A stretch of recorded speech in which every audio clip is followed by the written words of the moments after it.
No spin, no bias, no censorship. I'm Dan Wootton. This is a special edition of Outspoken, episode number 426.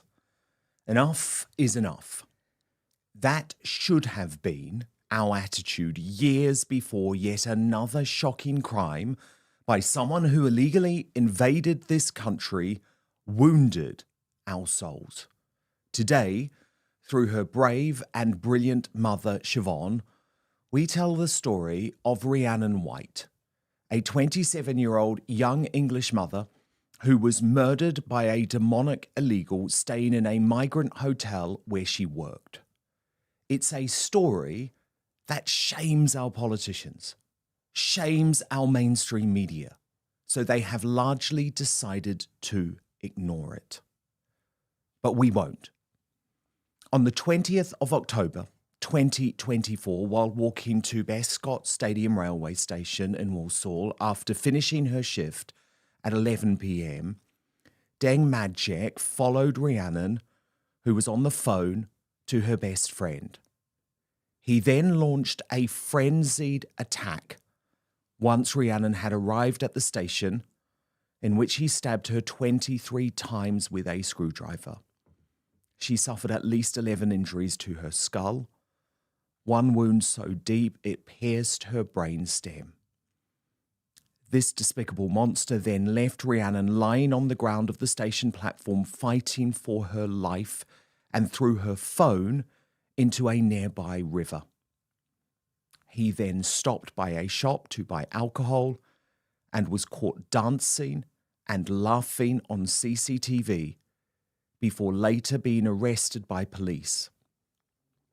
Rhiannon Whyte died in hospital 3 days later. Her killer, who arrived illegally on our shores on a small boat just 3 months before the attack, received a life sentence with a minimum term of 29 years at Coventry Crown Court just last month. Rhiannon's family have understandably been left devastated, destroyed, their lives changed forever because of the just indescribable actions of a creature who should never have been in this country in the first place. But the family have shown remarkable resilience, making sure their voices are heard. Here is Rhiannon's mother speaking to the Unite the Kingdom activist Tommy Robinson outside court on the day of sentencing. Family, you've been rocked by this, and your lives are never going to be the same. For any politician that's watching this, what message would you give to the politician? Sort the system out, get them out. If they're documented, like I said to you earlier, that's fine. Undocumented, put them somewhere, vet them and send them back. They don't deserve to be here. It's not just my daughter, my family that have suffered this. There's other families, poor girls being raped. And people don't know their names either. No, exactly. There's not been enough attention. The government don't care. They do not care, Tommy, that's the thing. They just push it under the carpet, because clearly this is the state this country's in now. If they cared, well, why Starmer? Starmer put them in. It's not happening to them. Affecting them. No. Yeah, if it's affecting them, it would be a completely different story. Now Siobhan is working with Reform UK's Ola Minihane to set up the Rhiannon Whyte Foundation. It will provide support for families who have lost a daughter, sister or wife, and for children who have lost their mother to murder. The organisation aims to allow those who have been left behind to rebuild their lives after the most unimaginable of tragedies. And I'm delighted to say Rhiannon's mother, Siobhan Whyte, joins me now for the uncancelled interview. Let's go. Siobhan, before anything else, I just have to give up and give you a hug. Is that okay? you. Because I am so Thank you. sorry to have to put you through listening to that again. I can Okay. only imagine how much it must break your soul, and I know you hate hearing the name His name. of the scumbag who did this, so we will not name him again for the rest of the show. But I just thought it was so important to set up the story, because I will never forget when I first learned of what happened to Rhiannon, and I imagined that this would be a story the whole country was talking about. But it didn't feel that way. It felt like politicians, the mainstream media almost didn't want to talk about this crime. Did you feel that? Sadly, another case that was brushed under the carpet. Yeah, I mean, we did choose to stay silent regarding the court case. And was that on the advice of police? It was, but it was our decision as a family. We wanted justice. We wanted respect in Rhiannon's name, really. But sadly, like Rhiannon's case, there's others that are not being spoken about. But it should be. They should be out there. So I want to talk about Rhiannon. I want to get to know her a little bit. She was your best friend. She lived with you. Yeah. She was someone who you say was very caring, but also very funny. Can you just talk a little bit about what she was like? One of 5 children. She was my second youngest. Rhiannon was genuinely the nicest girl you could ever meet. She just wanted to help everybody. This comes back to her working where she did. She had a heart of gold.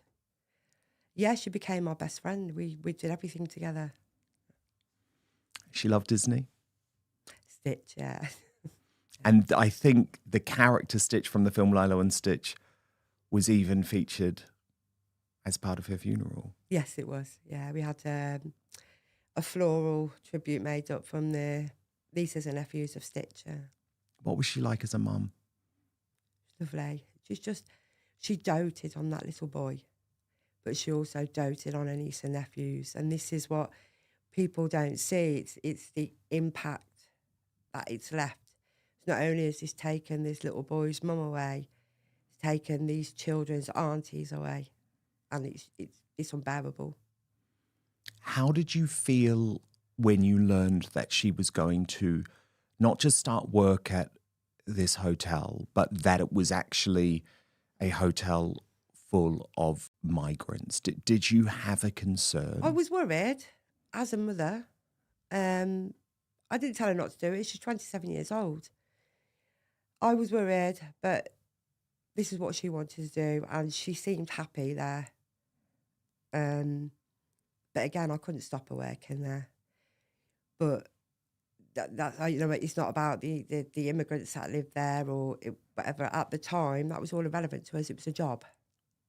And she got to know the people in the hotel, didn't she? Yeah, they it was liked like her. a group of 5 that used to talk to Rhiannon a lot. Yeah. But she got on well with staff. She got on well with certain people, yeah. Did she enjoy the job or was it something that she No, she felt enjoyed she it. needed to do? She enjoyed it, yeah. She liked doing what she did, helping people. And she was a hard worker. Yeah, she worked every hour, yeah. And someone who was very much liked by the people who were running the hotel and viewed her as someone who was a good part of Yeah, what I mean, was they a used to bizarre say community, to me, I we guess. went up to the hotel to let off balloons for Rhiannon's birthday just after, and they all said that you knew when Rhiannon was in because there was always somebody laughing. And that was a good, nice thing to think about, yeah. But you obviously now feel like this hotel should never have been here. I mean, this is one of the terrible things, isn't it? Exactly, yeah. This hotel should have been serving tourists and locals, not full of people who have illegally broken into our country. Unvetted, undocumented. We didn't know anything about these people. I mean, like I said, probably a group of 5 confided in Rhiannon. The rest of them, she didn't really. She was hospitable too, but they didn't really get into conversation. But no. You know, it comes back to the scumbag, like, fighting his age. Were they this age? Were they this? We just don't know. Did Rhiannon ever talk to you about any threats? Did she No. ever feel unsafe? No, the Saturday previous to the day before, she had one of the guys there had to go at her about a broken biscuit. He was drunk. He upset her because Rhiannon's very soft. But he apologised. That was end of. He came back, apologised, and Rhiannon was like, okay, end of. You know, it was forgotten. And then on the Sunday, I did say to her, oh, don't go to work. Worry, I'm a mum. Oh, I'm only at work for a few hours, mum, and then I'm off for a week. She planned to come down to Leamington to see the family. And never happened. That was her last day. You'd told her not to go to work. I asked her not to go to work that day, yeah. You must It wasn't have... because of any, I was just worried because I thought, well, I've had a go at her. She's soft. And I don't go to work. I know, just one day, mum. Yeah. So something didn't feel right after that incident. No. But Rhiannon, being Rhiannon, just pondered off the way she usually did. And I went about my business and she went about hers at work. And she never come through my door again. And what was her job at the hotel? What did it involve? Like hospitality. She'd help with the food. She'd help clean, collect cups from the rooms. But it was never just her. There was always somebody with her. So within the hotel, there was some type of safety precaution. If they were going to the rooms to collect cups or whatever they were doing, Rhiannon would not go there on her own. She would always have somebody with her. But walking around downstairs, they obviously felt they were okay to walk about on their own. And did you ever discuss with Rhiannon what type of people were in this hotel? Did she have any views about whether there were any genuine asylum seekers? Was she at all engaged in that side of it, or was it just a job for her? It was a job, first and foremost, but also the confidentiality. Rhiannon spoke a couple of times, but it always seemed to be about the same people that had confided in her about why they'd come over and they were hoping to bring their families over. But she didn't discuss it a lot. She just felt sympathy for them. But I think that she was like a sounding barrier. But apart from that, she didn't really say anything. But as a human, she was a kind, compassionate person, and so she wanted to see the best in the people who were in the hotel. She wanted to see the best in everyone, even since she was a child. She didn't see the bad in anyone. You know, if you upset her, she'd walk away, that'd be it. But she didn't like to argue. She didn't like to fight. You know, I'm a mum and I'd get into an argument with her and I'd be upset more than she would. Do you know what I mean? That's the kind of person she was. But for her, it was about providing for her son. And caring for people, yeah. Caring for people, being there at the hotel when was required.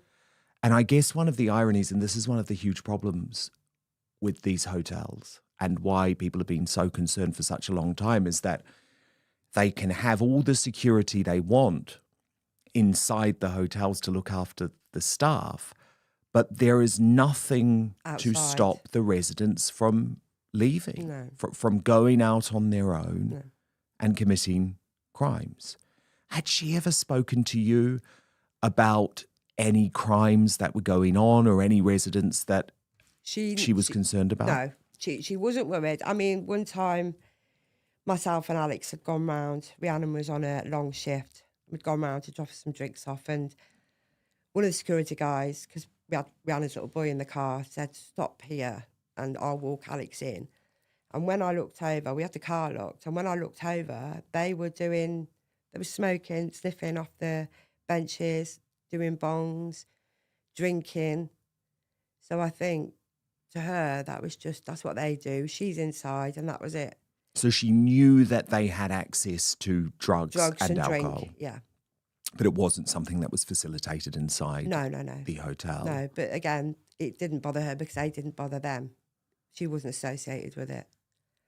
But it's how they live their lives, isn't it? They're allowed to do these drugs and drink and be paid for, basically.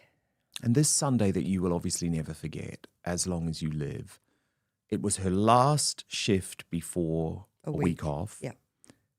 Were you looking after her son? No, he was with his auntie. And she finishes work at 11. Yeah.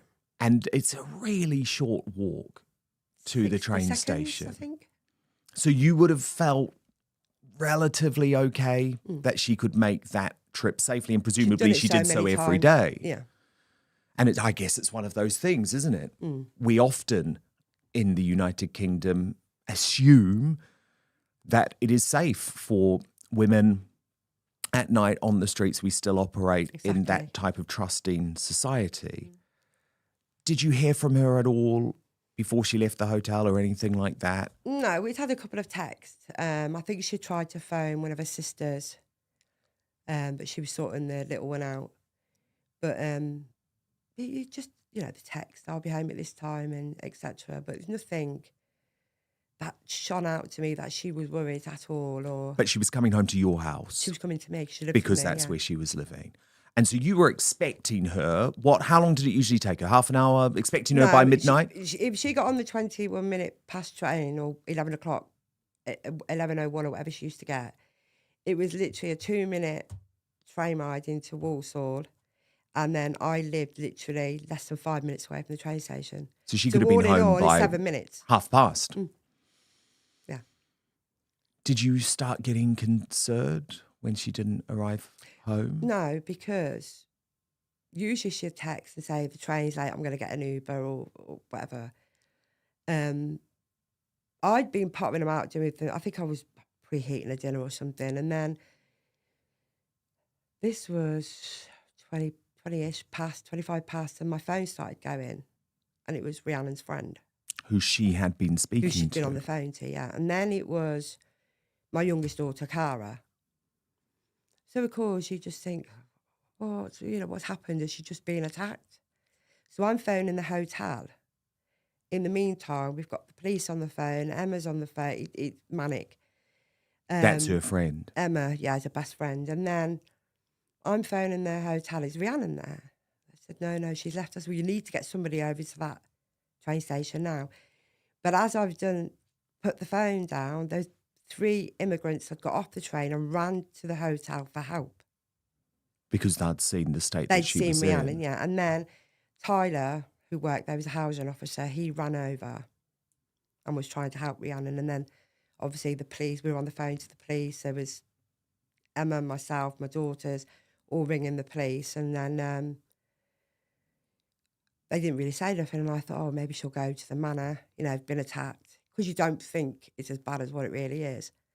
And then I got a phone call off the police to say, I'm sorry, but she's going to the Queen Elizabeth. It's either life-changing or end of life kind of thing. They told you that on the phone? Mm. So you had to get to the hospital? Yeah, it was life-changing, life-threatening, yeah. So we were literally at the hospital, say by 1:45 at the latest. By the time they'd taken her to the hospital and we knew what was going on. And you knew she'd been stabbed? No. I didn't know until I got into the hospital and the consultants came in. Did you have any idea No, I just thought she'd been beaten up. she had been attacked by? No, nothing. So you had no idea that it was a connection to the hotel. For you, this could have just been a random attack. Yeah. What happened when you got to the hospital? The police were waiting for us. And as we walked in, Rhiannon was in recess, surrounded by doctors, and Alex kind of looked in and she goes, oh, she's just lying there, Mum. She's all right. She hasn't got any tubes or anything.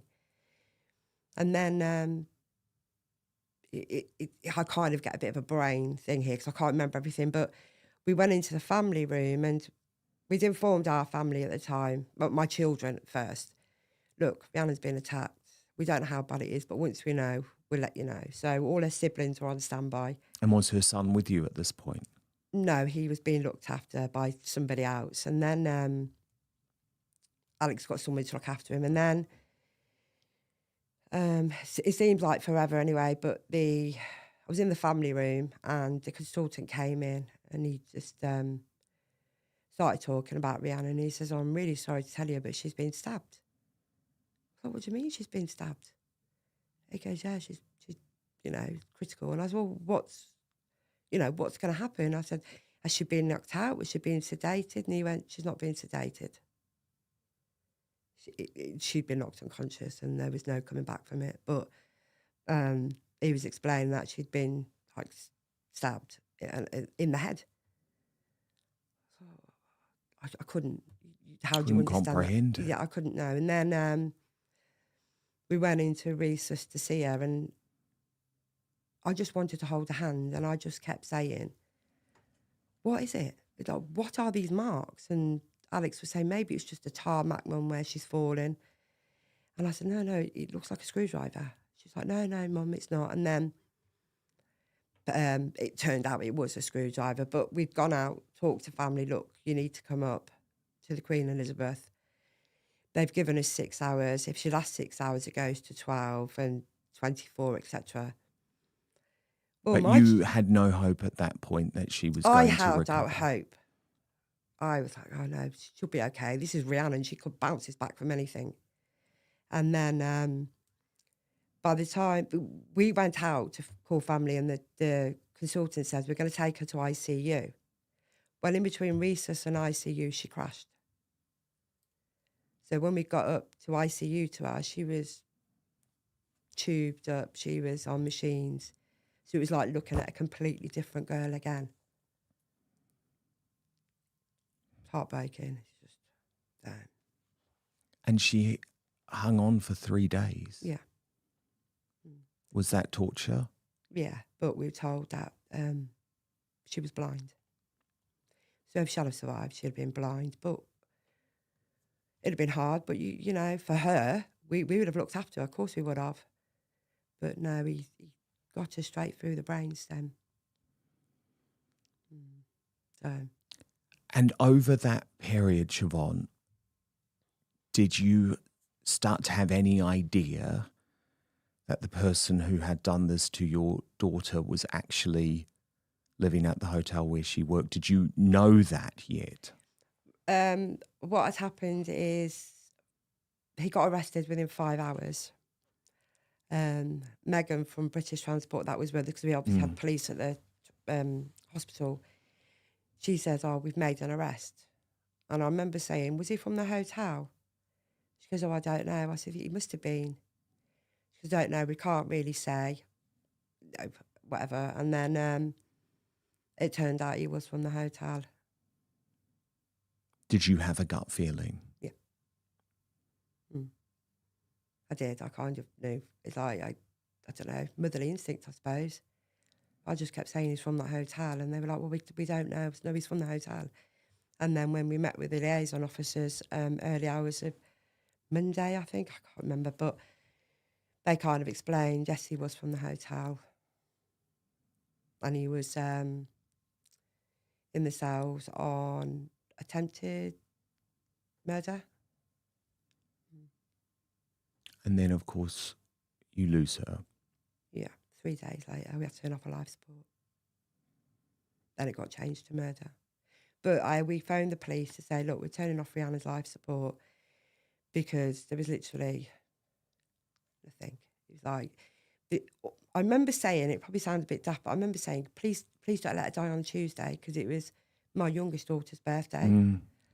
And they were like, well, obviously they can't stop it, but it was just me praying, I suppose. And then the Tuesday, all the family, I mean, we were a big family, had been saying goodbye, I suppose, even though you don't want to. And my eldest grandson was 17 at the time, and he'd gone in, and he was sat Rhiannon on his own. And when my daughter went in to check on him, Rhiannon had a tear. Oh. And then after that, she declined. Then we got told the Tuesday night not to go far. So you think she could hear you guys? I'm hoping she could. You got a chance to say goodbye? Yeah. We all told her we loved her, and, you know, we'd look after her little boy and, you know, fight justice. And then... and then you have to tell a little boy. Yeah, we told him after, yeah. That's the most heartbreaking. I was gonna Obviously, say. it's all heartbreaking, but that's something that you just... How do you tell a child of 5? Hardest moment of your life? Mm-hmm. And how do you? I don't know how we did it, but we did it. Yeah. It's just, you know, he's so innocent. He's a child. They're all innocent. And then to tell him that she's gone to heaven, you know, and he was like, oh, I need my vitamins. I don't want to get a bad brain. I don't want to get a poorly brain. And we can't punish the child by saying, oh, yeah, take your vitamins. We have to kind of say, no, look, this happened. So sitting with him, listening to his screams, sitting with him crying in bed at night, they don't realise, people that don't see this don't realise what we've gone through. I can only imagine. I mean, how present is Rhiannon in his life now? How is he coping now? All of these He's months okay. on. Is he 6 now? He's 6 now, yeah. He goes to bed every night with a teddy bear with a picture on. A picture of her and him. He'll talk about it. At first, he used to get upset. You couldn't even mention her name and he'd cry. But now he talks about the funny stories, like the memories. Oh, do you remember this? And yeah, I remember that. And this is what keeps him. But my worry is he's going to grow up and he's going to know the truth. And Absolutely. this is why we're protecting him now as much as we possibly can. How do you comprehend that? Exactly. So how does a 6-year-old do that? Yeah. Yeah.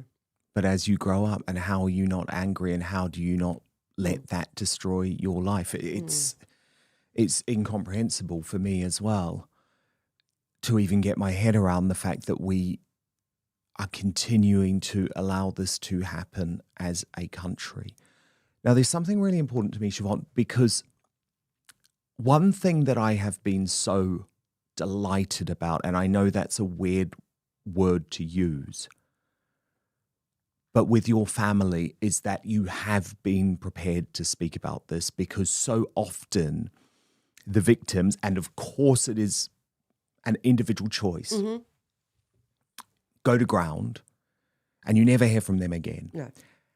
And very often I am suspicious, I'm not going to lie, I am suspicious that the police and the authorities put the fear of God in families not to speak.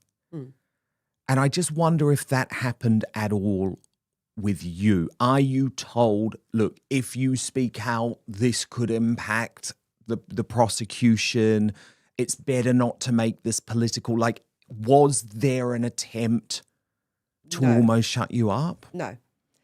All they said, to be honest, it was my choice not to speak because I didn't want Rhiannon's case jeopardised. So everything that was said between the police and myself and family was kept private. The only thing they did say was about the Southport. We don't want another Southport incident. Well, God forbid, I don't mean it this way, but that was the least of my worries at the time. It's the poor girls. Obviously, my heart goes out to them. But all I wanted to say was no, we weren't pressured. But who said that to you? The police said about the Southport, they didn't want another Southport, which is understandable because you don't.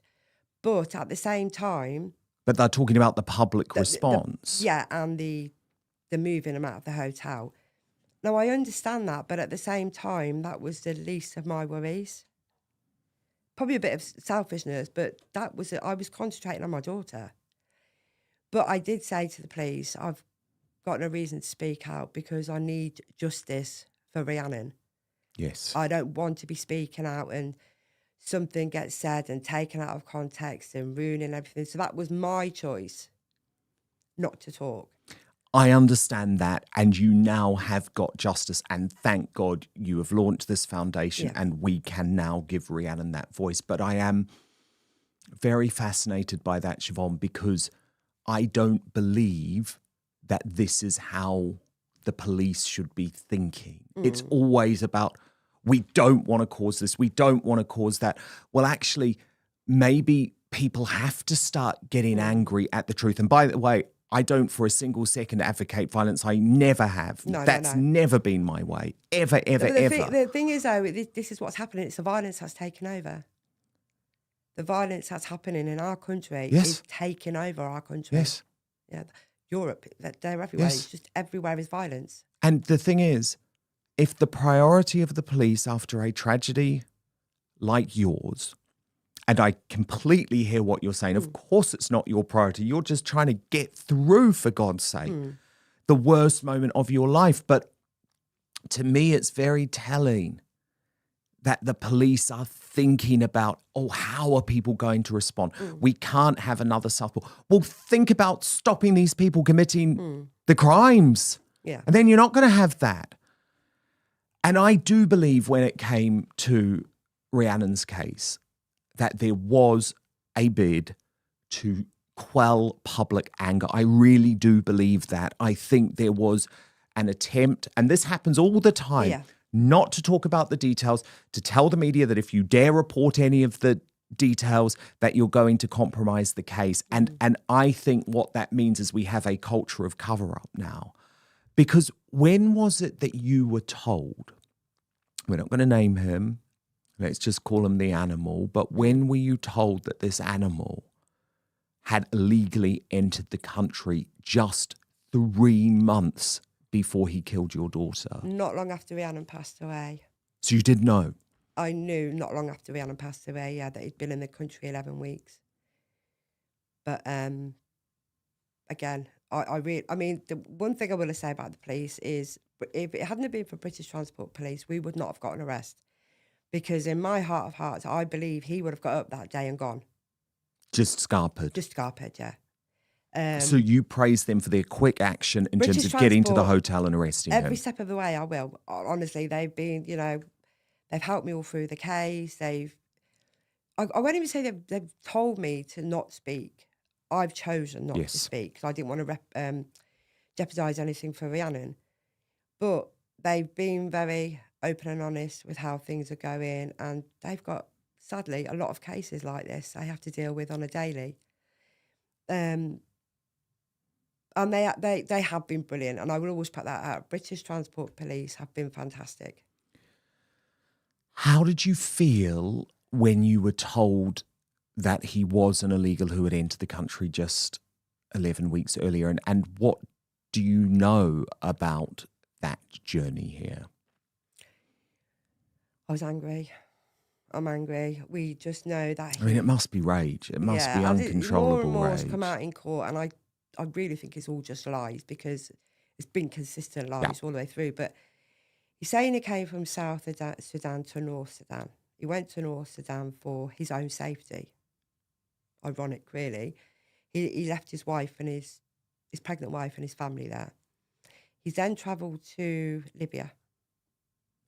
Gone from Libya to Germany, spent a year in Germany, speaks fluent German, by the way, denied asylum. Gone to Italy, denied asylum. I don't know how long he was in Italy. Gone to France, again, don't know how long he was there. Comes to England, gets put up in a hotel. On a small boat? On a small boat, yeah. 11 weeks. So you are told this before the court case? Told it during everything, yeah. You talk to the police and you find all things out, yeah. It's shocking, but I don't think anything surprises me anymore. How did you feel politically, Siobhan, before Rhiannon was killed? Were you concerned about the invasion of our country at that point? It was like I was explaining to my brother earlier, and many people I've spoken to, I didn't get involved in the politics side. I didn't listen to the radio. I didn't watch the news because it's too horrendous. I used to feel sorry for these families, never thinking we were going to be thrown into that situation. Now, wow, I think Starmer, they blame it. Yes, I understand it's politicians before him, but if you really want to make your country happy, stop it. Stop it. Stop it. It could stop overnight. Yeah. It could stop overnight if there was the political will to do so. Yeah. And you've lost your daughter. Your grandson has lost his mother. Yeah. And this is why I'm so happy, and I know that talking about this must be so difficult, but thank you. And I really do mean that, because unless the families start talking about the true human cost of this invasion, unfortunately, the politicians are going to keep getting away with it. Yep. And I think that's where Southport was different, and why the spectre of Southport still looms large. As you know, the police immediately mentioned it to you because we couldn't ignore that. No. We couldn't ignore those 3 little girls who go to a Taylor Swift dance class, but we also can't ignore what happened to Rhiannon, a good woman, a good mother who was working an honest living, who was doing everything possible to help those migrants, and still they killed her. Now, I just want to take a quick look at the judge in the case, because he did actually reveal that this monster had lied about his age on top of everything else. So this was during the sentencing. Let's just take a look. In July 2024, you entered this country. You claimed you were born in Sudan in or about January 2006 and were thus 18. However, in the course of your long journey from Sudan, you had passed through Italy, Germany and France, and your identification papers from Germany recorded your date of birth as the 1st of January 1998. You said that the year was a mistake. Having read the comprehensive report by the two experienced assessors and its supporting materials, I am sure you were over 21 at the dates of your conviction and the offence. I accept their conclusion that your present age is between 25 and 28. I consider that the greatest likelihood is that you were born in 1998, as the German documents attest. I therefore sentence you on the basis that you were aged 26 at the date of Rhiannon's murder. So is this something that they do to try and reduce their sentences? Is that why they try and make themselves look younger? They've all got the same, not all, majority have the same generic birth date of the 1st of the 1st. He's obviously tried to lie and say he was 19 when he committed the crime. He was meant to, in Wolverhampton, he was meant to have gone through a bone density, wasn't done. So they sent the Home Office in. The whole case should have been over, court date should have been over by December the 15th last year. And because of him, again, doing what he wants, we had to get the Home Office in to confirm his age. That he was still lying. Because he made you go through this trial, of course, which meant that you had to relive the details. But this was the moment when he was sentenced. I just want you to look at this. Deng Majek. On the count of murder, and as the law requires, the sentence is imprisonment for life. I turn to the minimum sentence which you must serve in custody before you may apply to the parole board to be considered for release. Having regard to all the matters to which I have referred, I set that minimum term at 29 years. From this must be deducted the 466 days you have spent on remand in custody. This means that the minimum term you will serve before you can be considered for release is 27 years and 264 days. Yes, please take him.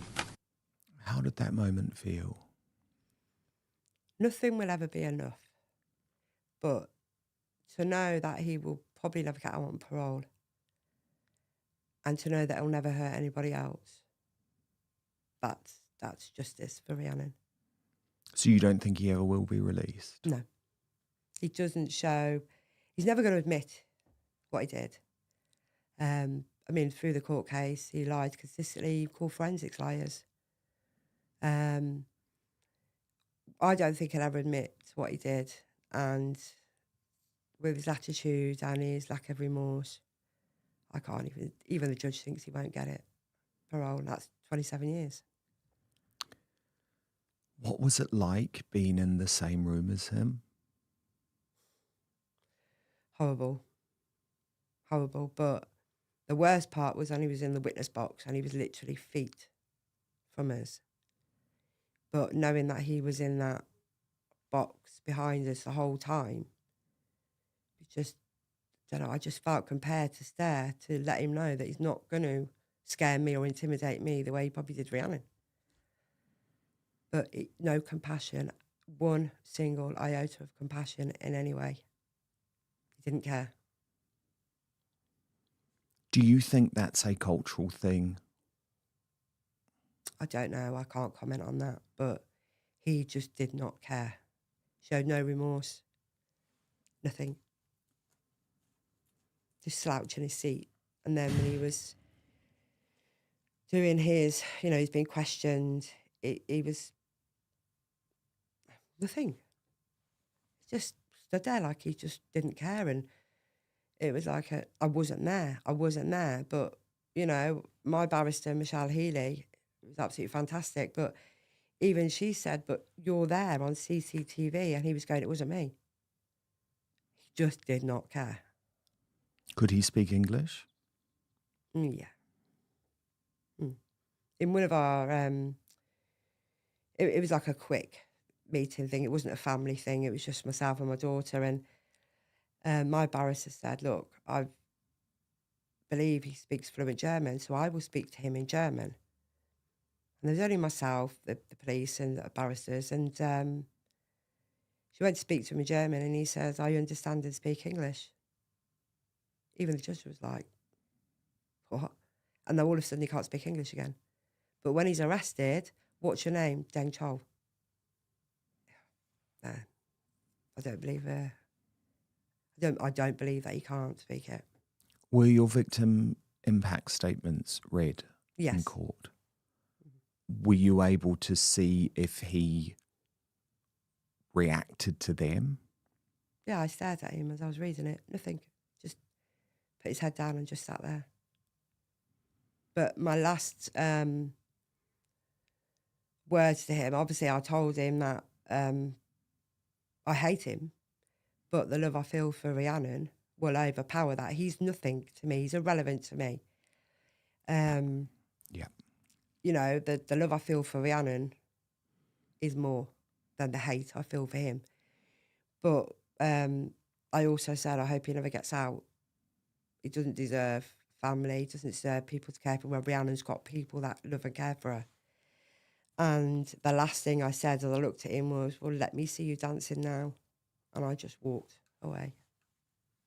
When were you told of the existence of the CCTV video that showed him dancing after killing your daughter? It was probably a couple of months after we'd gone up to Birmingham police station and they told us the CCTV, well, it takes a while to get them, but 2-3 months we'd gone up and we watched the whole footage of him from the hotel to him dancing before it was shown in court. Yeah. So you were prepared? We were prepared. How did you feel? I was heartbroken. Like her final steps, that I can't get past her final steps. But we had to drive over that motorway to get to the court every day. And it was horrible because you look at it and you think that's her final steps because of him. Yeah. Are you thinking what? You want to scream out to her, turn around? I mean, what? How does it feel? I just want it not to be real. Yeah. You wake up and even now when we talk about it, it's, I feel guilty for feeling happy. I feel guilty because I will always live the guilt that I couldn't protect her. Mm-hmm. And then I get happy, I feel guilty. I shouldn't be laughing. And this is all caused by one person. Mm-hmm. Who should not have been Who here. should not have been here, yeah. It's too much to take in, but... And who seemed to celebrate. He danced on her grave. Literally, yeah. Yeah, he danced on her grave and by the way, there'll be people out there who are thinking something must have gone down between this monster and Siobhan. They must have had a run-in or something like that. But that's completely not true, right? She had nothing at all. It to do came with out him. about biscuits, and I got sick of saying to people, it's not about biscuits. There was nothing. There hadn't even been, he didn't even know her name. She didn't even know his name. No communication between the two at all. Totally. And by the way, not that it would have excused it for No. single second, but I just think it's really important that people know there wasn't some type of beef between them. No. There hadn't been any sort of crossed words between them. He just decided to target her for no particular reason. No reason, no. And this is what we live with. Why? And did you get any answer to that during the court case at all? No. It's like, why? And you just, no, nothing. We don't know why. And we'll never know why. He just decided that he was going to do it, and that was that. Now, you have been incredibly upfront in who you blame for this, and your appearance on GB News has sparked a huge amount of very important debate. And I just want to show you this moment where you called out the man who I call Slippery Starmer on live TV. Watch this. This is with Dawn Neeson and Eamon Holmes. Who are you angry at? Starmer and the government for allowing this to happen. And I won't back down from it either, because he's got the blood of Rhiannon and these other women and men on it, children on his hands. So he needs to take accountability, and he needs to take his head out of his backside and stand up and realise what is going on in his country. Now, there's been a lot of pushback from within Labour saying, oh no, we've reached out to the family. No. Have you heard from the government at all? No. It's like we come back to the Jess Phillips, and Because she claims that she's reached out to you. no, honestly, I promise you now, she spoke to not me directly. I had done something previous with the police the day before, and I'm just not in the headspace, but Alex, Rhiannon and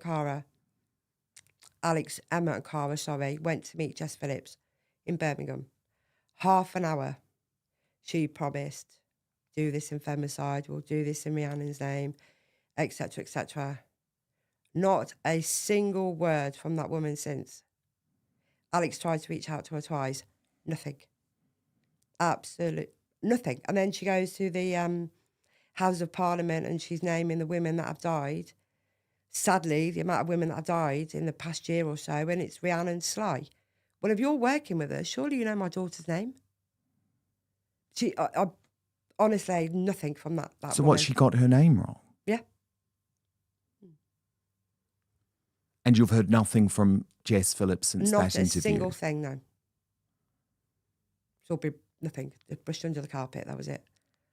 I mean, I did say I was nothing, but then I remembered she spoke to my girls literally for half an hour. But not one single thing since that day. What do you want to say to Jess Phillips? Absolutely nothing. I do not want to be in the same room as her. I think she's a vile woman.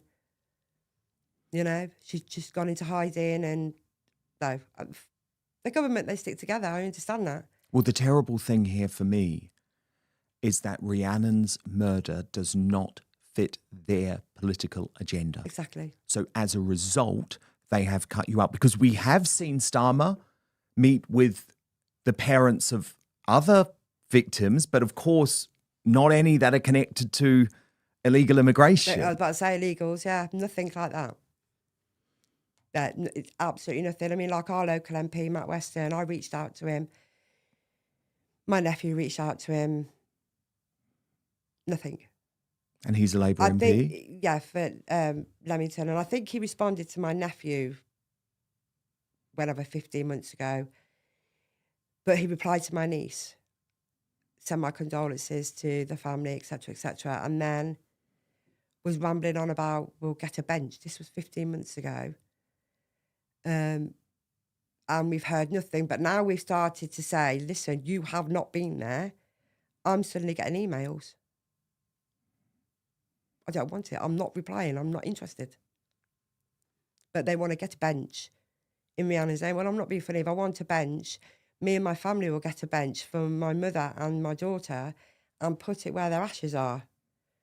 Not a crowd fund, you know, I'll put a donation. Like, keep your money, I don't want it. No, but like I said, Darren Grimes, you know, Yes. I've spoke to him and he's a lovely guy. He is. And he's kept things personal and And private. he put us in touch today, did, yeah. which I'm so grateful for. And I think that was so shocking to me that, I mean, Darren is obviously a Reform UK councillor, but he was the only high-profile person who reached out to you after Rhiannon's and he's been there murder. all the time.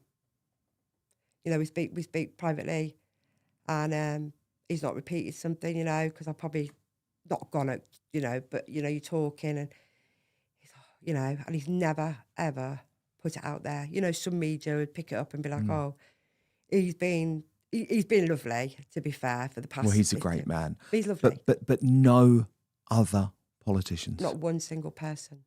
No. It's just an indictment on our entire political class. It really is. Would you meet Starmer now? Yeah. And what would you tell him? How I feel. I think he's disgusting. You know, I can't blame him for the whole immigrant thing. It's been going on for years. That's not a thing. But if he's so concerned about his women and children, why is he not acting on his words? He's just another one who will say it and doesn't follow it through. And what they do is they brush it under the carpet and they bring more news in about Epstein or Mandelson. Well, now you can start feeling guilty, but what about the children of this country? Well, the reality is, if he had stuck to his promise of stopping the boats, then we would not have murders. No. Like the murder of Rhiannon. We would not have the sex assaults. I mean, I just at the weekend met the father of the young teenager who was sexually assaulted in Epping and caused all of those issues which then spread up and down the country. And look, his daughter's alive, thank God. It's but her life has changed forever. I was about to say, her life has changed forever, isn't it? And why is he not acting on it? But you get, you know, Sadiq Khan, Mahmood, where are they? But I can guarantee you now, if this was their family, it'd be stopped. So you haven't heard from the Home Secretary, Siobhan Mahmood? No. Nothing. Absolutely not a word. And then I think one of the most disgusting things I have seen in recent memory was when the Labour representative, Karen Smith, went on GB News following your interview and claimed to know nothing about Rhiannon's case. About Rhiannon at all. And I just want to show you this because it was so hard to believe that this happened. Watch. We interviewed Siobhan Whyte yesterday, the mum of Rhiannon, who was murdered by an illegal migrant. It was a horrific murder, and Siobhan was in tears talking about her daughter. She has had no contact from the government whatsoever. Can you tell us why not, please? I'm not aware of that particular shocking, again, terrible example. Violence against women and girls is the central plank of what the Prime Minister personally is leading work against. We launched our plan on that before Christmas. It's something the Prime Minister led very strongly as a member, as when he led as Director of Public Prosecutions before he was a Member of Parliament. His personal commitment to this agenda, I think, is very clear. He's met many, many victims. He's prosecuted many perpetrators, and he's continued that work with my colleague Jess Phillips in government. I can't comment on that specific example and relationship. I'm afraid I haven't heard of that one. Karen, I'm a little bit surprised you're not aware of this case. I mean, the person that murdered Rhiannon was sentenced to life in prison just on Friday. It was a horrific incident. It's been in all the newspapers. She was murdered by an illegal I'm sorry, migrant. I'm not aware of the I'm not aware of what you said was I'm not aware of the contact directly with the government. Obviously, well, she's had no I'm contact. Here this morning to talk why about has no one? Why our cancer plan for children and. Yeah, please don't change the subject. This is so important to our viewers. I haven't heard of that one. She is a Minister of State. I know. Could you believe that? No, I was shocked. Someone actually tagged me in it. I was talking to my brother about it this morning, and I just thought, the woman didn't even know what she seemed to be talking about anyway.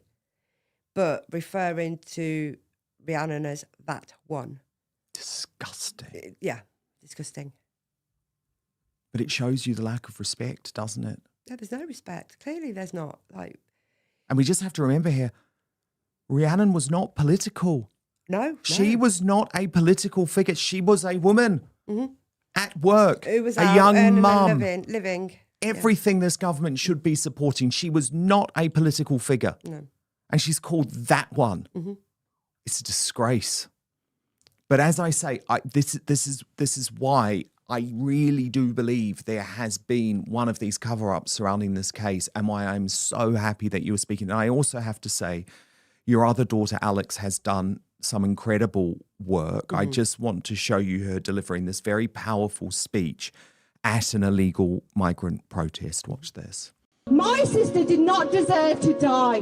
Rhiannon's now 6-year-old son. He knows what happened to his mother. People want to stand here and chant, let them stay. Immigration should be legal. We should know who is coming into our country, who is walking our streets, but instead, no, the government want to allow these people into our country, have no idea what crimes they've committed in other countries.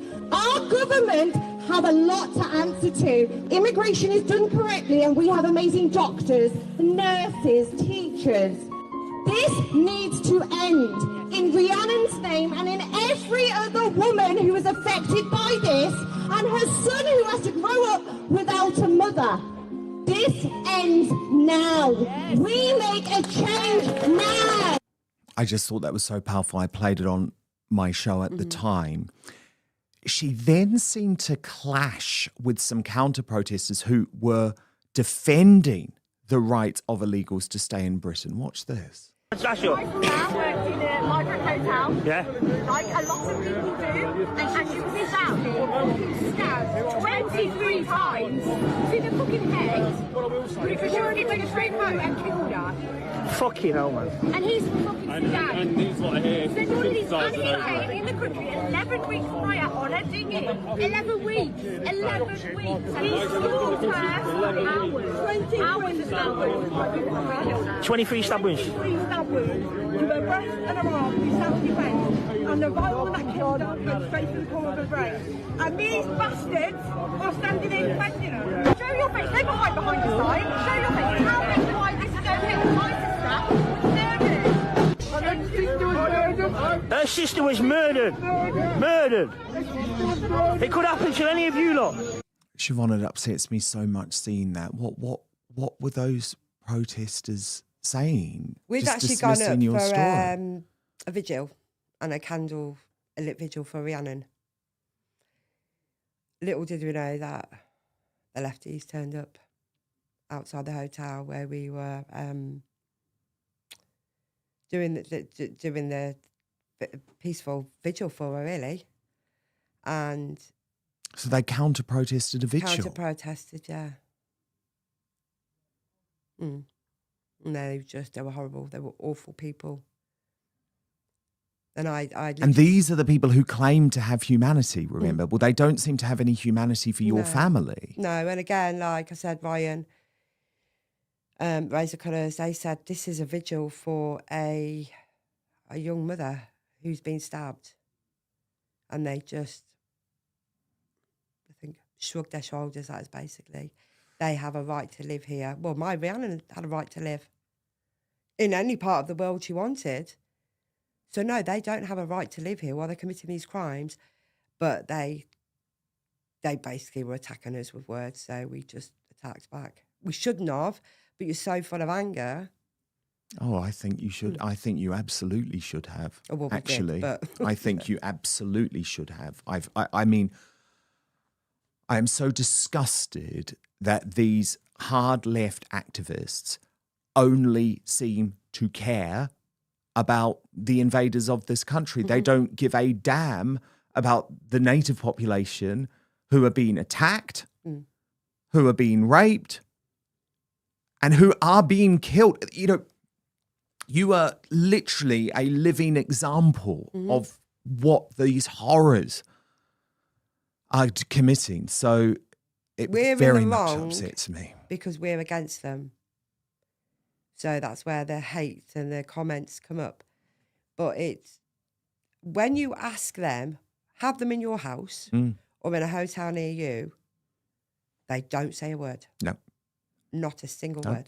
Of course not. They just stand back, hide behind placards or...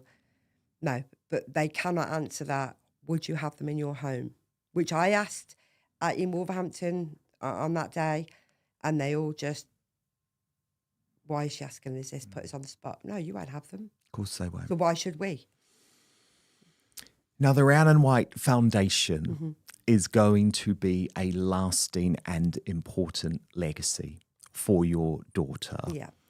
That must feel really important because, Very. I mean, there is no positive to come out of this, Siobhan. I can't say that there is of the crime, but for you to have a voice, for you to fight for Rhiannon, to seek justice for her, but also now to help people who are going through something similar, I think is actually an incredible legacy that she will leave. Yes, I'm very proud of the foundation and I love what, talking to all her and setting it up, etc. And again, it is a legacy in Rhiannon's name for her little boy family. But I know now from first-hand experience how people will feel, and I'm still broken to this day. But I think if I can help ourselves, can help people and innocent children in this situation, we'll power on in Rhiannon's name to get this going to help other families. And you've had a huge amount of support, but also some criticism? Oh, we've had a lot of negativity as well, yeah. What online or? Online, yeah. And how can people criticise this? I don't understand. They, like I said to you earlier, they go on about the blue hair and this and that, and well, she shouldn't have been there. And the most cutting one was, well, you're a mum, you should have protected her. Well, I'm sorry, she was 27. I can't ground her. So these are lefties, are they? I assume so, yeah. And they are trolling Everything Rhiannon. we put up about anything related to Rhiannon, they are just negative. Pink Ladies, it puts something up. Raise the Colours put something up. Us, we put something up, and it's negative. They really are disgusting. Mm-hmm. How do you want people to remember Rhiannon? As the person she was.